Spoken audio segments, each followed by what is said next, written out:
Hello all, welcome back, and this will be our second video for today. We also have a brand new super elemental released to us, and this is going to be Roz. She is looking interesting with her new costume and a fresh new hairdo. She is going to be of the rogue class, and let's take a closer look into how they updated this character and whether she'll still be relevant in today's meta, even with a costume added.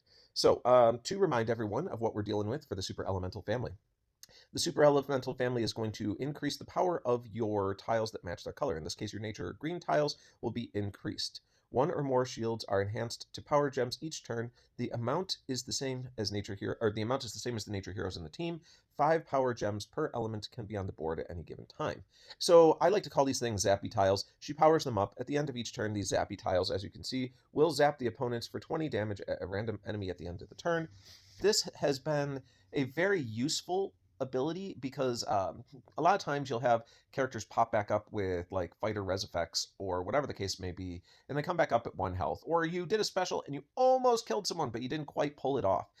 Rather than have to use another attack or match tiles to finish them off, these tiles that zap will usually find their way into doing the job for you without any additional effort on your part, which is very cool. So I do think that they serve a purpose. Although the damage is not super exciting in this day and age, it does still help.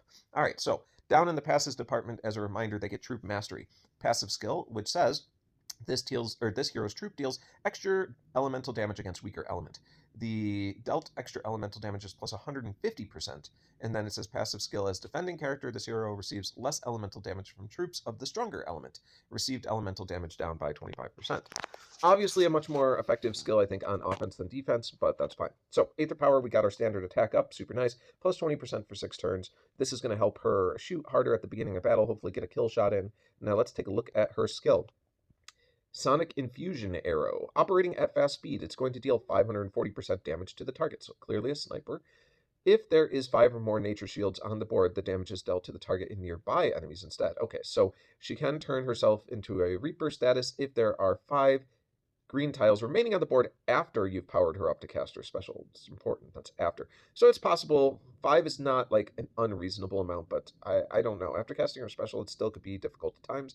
And then the last part says if there are 10 or more nature shields on the board, the damage is dealt to all enemies instead. Now that would be a massive hit. That 540% damage to all enemies would be great, especially operating at fast speed. But the odds of there being 10 or more nature shields still on the board after you powered her up to cast her special is not particularly likely, but in the events that that does occur, she is going to be a very, very useful hit on your opponents. Okay, so we did a quick rundown of what we're looking at here. The next question becomes, is she worth it? Do I think she stands up in the current meta? I'll say I have never loved the idea of having to have nature shields on the board after a special is cast, or any elemental shield, that is. The reality is you're using your matches to get them powered up to cast their special. It does not mean that there's going to be a plethora on the board. So, like, I at most expect her to either be rotating between hitting 1 to 3 targets.